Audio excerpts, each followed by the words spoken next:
Hi there guys. Today we're going to talk about a big debate amongst the international teaching community, and that's the debate between Hong Kong versus Singapore. Which is the best place to live? Which one pays the most? Which one gives you the best quality of life, the best work-life balance? I've lived in both and worked in both at international schools, so I'm going to give you the rundown as to what I think in terms of the best place for you to head. Hong Kong versus Singapore. Let's go.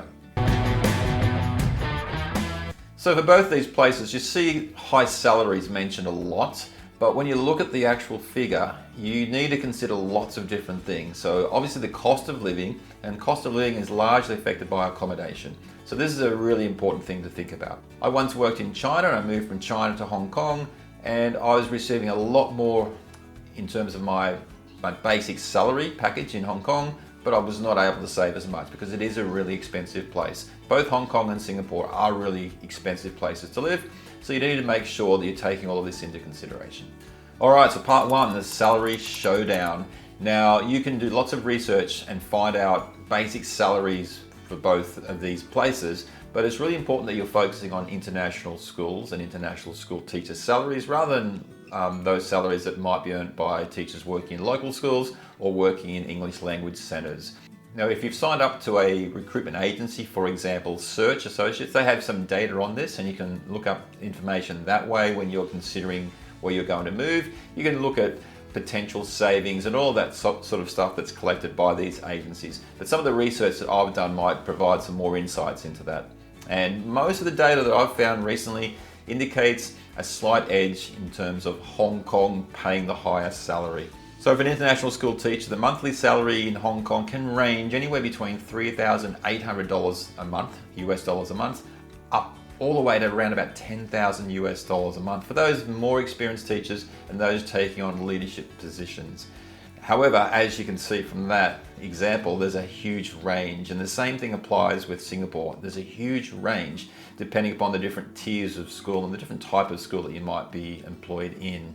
So in Hong Kong, top tier schools like those in the English Schools Foundation, so the ESF schools, they would probably be providing an annual pay scale between $64,000 up to nearly $114,000, $115,000 US dollars per annum. Pivoting to Singapore now, the Lion City, also a major player in terms of incredible quality of life and great salary packages. And you could probably expect to earn a similar range, so around about that $3,000 US dollars per month, up to maybe $5,500 or $6,000 US dollars per month. So an early teacher, an inexperienced teacher, would start obviously towards the lower end of that, with highly experienced teachers at the top end, and they can be pushing up around about $6,000 US dollars per month in some cases. So on paper, Hong Kong does potentially offer the highest salary of the two, but of course salary is only the beginning of the story. We need to look at the whole package. We need to look at benefits, cost of living, and one of the most important benefits, of course, relates to accommodation and whether or not you get a housing allowance. This is where we start to diverge just a little bit. So both will typically offer health insurance and professional development, and those really important things that you need. Health insurance can be very expensive in some places. In most cases, in both Hong Kong and Singapore, health insurance will be provided, and it will be provided for your dependents as well. So if you've got a partner, if you've got children, generally the private health cover will include them also. Now, the most important consideration obviously is accommodation expenses, and therefore if your contract includes a housing allowance, then that is a huge factor to consider. So sometimes this housing allowance that's provided can be anything from say $1,000 US dollars up to $2,500 or even $3,000 US dollars per month. And for some people that might cover part of their accommodation expenses or even the whole lot. And if it does include the whole lot, then of course that means that there's going to be more money available for your savings and that your housing expenses aren't eating too far into your salary. So this is obviously a critical part of the puzzle. Now in Hong Kong, the housing allowance is fairly standard. Pretty much everyone in an international school, or at least in a good international school, would get a pretty substantial housing allowance. In Singapore, it's also possible and many schools would provide it, but it's kind of considered maybe less generous in some cases, and maybe it won't quite cover the expense of your housing. And just like Hong Kong, Singapore's housing is extremely expensive. So in some cases in Singapore, that means that the housing allowance may not cover the total amount of your accommodation. All right, so all of that relates to salary and the benefits package, which can include accommodation. But now let's have a look at another thing, and that is the cost of living. So both very expensive places to live, as I mentioned earlier. So a massive salary is great, but it's no good if the cost of living is so huge that you're not able to live the life that you want to live and save the money that you want to save. So in Hong Kong, very densely populated place, especially on Hong Kong Island. You get more bang for your buck if you head away from Hong Kong Island out into the new territories. I personally lived on the island for a while, then I moved to Sai Kung in the new territories, and we were able to get much more space and at a lower cost as well. So the further you get away from that central part of Hong Kong Island, the cheaper accommodation will be. But in general, a one-bedroom apartment in the city centre, so on Hong Kong Island, can easily cost anywhere from $2,300 up to $3,800 a month. So that's quite a lot. And this is where that generous housing allowance mentioned earlier becomes so vital, and the fact that you're likely to get a little bit more in your housing allowance in Hong Kong compared to Singapore. Obviously, Singapore also very expensive. A one-bedroom condo in a desirable area can range from $2.5 to $3.5 per month as well. In some cases, it might be even more expensive than Hong Kong. All right, a part of the cost of living, of course, is groceries and paying for food. So again, this is very much dependent upon your quality of life, but both places luckily do have cheap options. So in Singapore, you've got the hawker centers. In Hong Kong, you've got similar cheap options as well.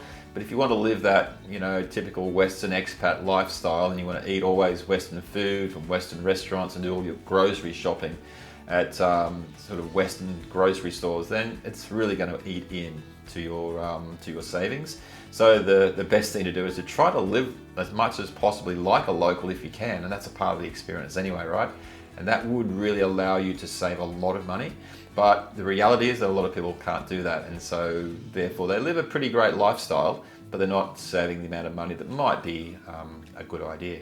The other thing is transport. So transportation in both places is pretty cheap, really. So you've got the MRT in Singapore, the MTR in Hong Kong. So that's they're both the train lines, both the train system, the underground train systems that are very effective and very cheap, very accessible. They're very extensive.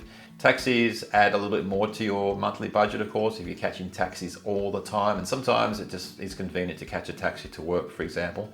So living close to your work can be a real important consideration as well because of time, but also expense. Now, because public transport is so good, the need for a car is lessened. Now, some people still want to buy a car. And one thing to look out for and to be aware of is that in Singapore, it's very expensive to have a car. So the regulations in place are really obviously to cut back on traffic and traffic congestion because of the dense population in both places. But in Singapore, it's more noticeable that it's much more expensive to buy a car because of the license that you have to pay. It's kind of like the registration for the car, and it can be a real huge amount, and that's a lot less in Hong Kong. So probably there's more expats likely to own cars in Hong Kong. But of course, it also depends on where you live and how easy it is to drive around if you're an expat. And both of them drive on the left side of the road too, by the way. Next up, we're going to talk about taxation. Both places have lower average tax rates than many Western countries, so that's a real plus. So they have progressive income tax systems, starting off with sort of 0% for lower salary earners, and as you go up and up and up, the progressive tax rate, of course, changes, but overall, for most international teachers, you're looking at an average tax rate of around about 12 to 15%. It's fairly similar in both places, but of course, once you work out your actual salary, you can go online and you can find a calculator to work out exactly how much tax you're going to pay. Both governments provide this in their websites for you to actually be able to work out your tax amount, the actual amount you're paying fairly easily. And it might seem that a small difference isn't going to make a great deal of difference, but over a large period of time, of course, it can. The other thing also to consider is in your package, is that some schools might offer some kind of gratuity after a certain amount of time, and other schools might offer a bonus that comes at the end of every year. This could be quite substantial. Sometimes the bonus might be equivalent to a month or 2 months or even 3 months of salary. So the third thing I want to talk about is savings potential. And so what we're doing is we're putting all those things together. We're putting the full salary package, including the housing allowance, and then we're taking into account the cost of living and now saying, okay, what's left? What can we save realistically? And as I said before, the recruitment agencies that you might be registered with, they often try to give you some information, some insights into potential savings, because they realize that's a pretty important factor. So what I would say is that it's really difficult to give you an actual figure on how much you can save, because it is all about your cost of living, and it is also therefore about your quality of life and your decisions that you make in terms of what kind of life you want to live. Both places, basically what I can say is that both places offer the opportunity to save a huge amount of your income, up to 50% of your income if you really want to. And I was just speaking to a colleague here in Thailand who's moved from Hong Kong this past year, and he was saying that he was able to fairly easily save 50% of his income. He lived pretty frugally, but that gives you a bit of an indication that it is potentially possible to save quite a lot in Hong Kong. I think I was probably saving more in Hong Kong than I am here in Bangkok. So of course the cost of living is much lower in Bangkok compared to Hong Kong and Singapore, but the salary is lower as well. So all of these things have to kind of be put in together, and then throwing in your expected lifestyle. Whether you're going to buy a car, how often you're going to dine out, all of those kinds of things, how often you'll travel. So the potential for savings certainly exists in both places. I wouldn't want to say which one offers the greatest savings potential, because you really need to put in place a plan for how you're going to be spending your money and try to set some goals in terms of how you're going to save. So just to give you a bit of an insight, if you happen to be a teaching couple, then the good news is that I've known lots of teaching couples who have lived off one salary and saved the rest, or used the rest of it for investments.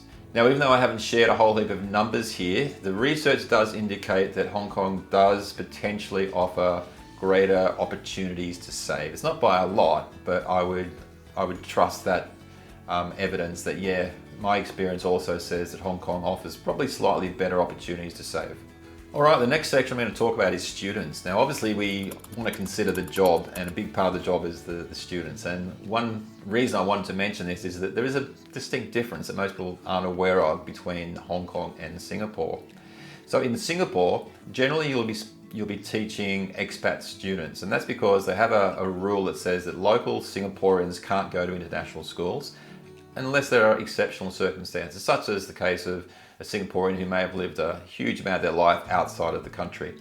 So that means that you get great diversity in the students that you're teaching. You're teaching students from all around the region of Asia, as well as places like Europe, America, Australia. So you're getting the real expat community that you're teaching. So you're teaching international students, you're in an international school, so that's probably what you would expect. And you won't really be teaching very many Singaporeans at all, if any. Hong Kong is a little different, because the Hong Kong government allows Hong Kongers to go to international schools. And international schools have actually become quite popular for local students. So you may find yourself in a school that's predominantly local students. Now, there's nothing wrong with that. That's great, because Hong Kong students tend to be very academic focused and hardworking, and really, really good students. But you might lack that diversity that you might be looking out for in an international school. Now, I was lucky in the school that I was at, they had a real sort of policy of diversity, and that meant that they, even on their admissions, they were looking out for diversity. So therefore their Hong Kong student numbers weren't as high as many places, but that was changing over time. And so many schools will certainly have a large number of Hong Kongers, and therefore you won't quite have that diversity, that real multicultural community within the school and within your classroom. And that might be just something to think about. In terms of that, you might consider that if you've got kids of your own as well. So I had two daughters that went through school in Hong Kong, and they were very happy that they were in a really multicultural environment. We were considering going to another school, and it would have been the case that 90% of their classmates would have been Hong Kong students. And so that might just have provided a slightly different experience for them. Okay, let's go to the final section. The final section is going to be more about lifestyle, but also what it is that you're looking for. And both places are really different. So Hong Kong has a bit of a reputation for being a little bit more chaotic, a little bit less organized and less planned, a little bit more gritty, not quite as efficient and clean and modern and new as Singapore kind of appears. And that might be exactly what you want, but you might also be thinking about, well, Singapore is famous for things like safety, low crime, maybe a little bit more family friendly, but maybe it isn't quite as interesting or quite as exciting. So these are things to think about. The other thing is, what are you going to do outside of school? So in terms of socializing or nightlife and those kinds of things, some people might say that, again, Hong Kong is just a little bit more interesting, but there's a huge expat community in both of these places. And Singapore, in fact, has a very big expat community, and there is a real sort of bar culture and going out and drinking culture. So it's certainly not a dull and boring place. It can be a really interesting place to socialize and to meet people and go out. Alcohol is very expensive, but expats tend to find out where all the cheap deals are. And there are lots of opportunities to have a great time in Singapore. Hong Kong probably though is just a little bit more exciting. So if you're a young person or a young couple and you want to sort of go to an exciting place that's got lots of bars and nightclubs, Hong Kong might offer a little bit more there. But the other thing that Hong Kong offers, from my perspective, is the outdoor activities. And that's because even though Singapore might have more diversity of people, Hong Kong certainly has more diversity of climate and geography. So Hong Kong is rather rugged, it's quite mountainous, but it also has great beaches and lots of islands. So there's lots and lots of outdoor activities. Hiking is a really big thing, beaches are really popular, and lots of water sports and water activities, traveling on junk boats and having parties on junk boats. So Hong Kong offers a lot of diversity in terms of the activities. Now Singapore offers similar opportunities, but just not as many and not as diverse. But then again, you might say, well, it's a little bit more family friendly, and a lot of green spaces in Singapore and parks and activities. It's just that there's less of those activities. So there's less hiking trails, less opportunities for things like trail running and biking, if that's what you're into. Less nice beaches, or a couple of beaches, and Sentosa Island is a great attraction in Singapore. Hong Kong probably offers more outdoor activities if that's really what you're looking for. Now in terms of the schools themselves, both places will have schools that are very high-tech, very modern, great facilities. You're going to find yourself probably in a situation where you've got really good resources, you've got really high-speed internet, kids will be working on laptops. It will be pretty modern and efficient in most schools, but again, there's a huge range of schools, so you've got to keep that in mind as well. And you also want to think about the culture of the school. So you've got to find out a lot more than what I can offer you in terms of just the numbers. You've got to find out about the culture of the specific school, because there is such a huge range of schools in both places. So the culture of the school is generally dominated by the culture of the leaders at the school. And those leaders are not generally Hong Kongers or Singaporeans. They're normally, in most cases at least, expats. So the leadership will be coming from Western countries.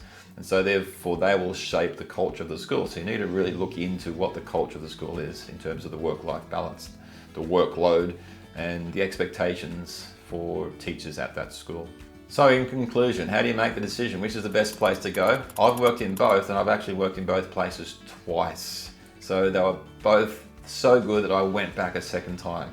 And so that tells you that whatever decision you make, it's going to be a good one. Both places are going to give you a great quality of life, great travel opportunities from where you're based, great students, great schools, great facilities, great opportunities. And even if you don't like the first school, there are many, many schools to consider in both places. So rather than just think about, should I go to Hong Kong or Singapore, you also need to consider the school. The school has a huge impact on your quality of life and how well you're going to enjoy, or how much you're going to enjoy the place that you're living in.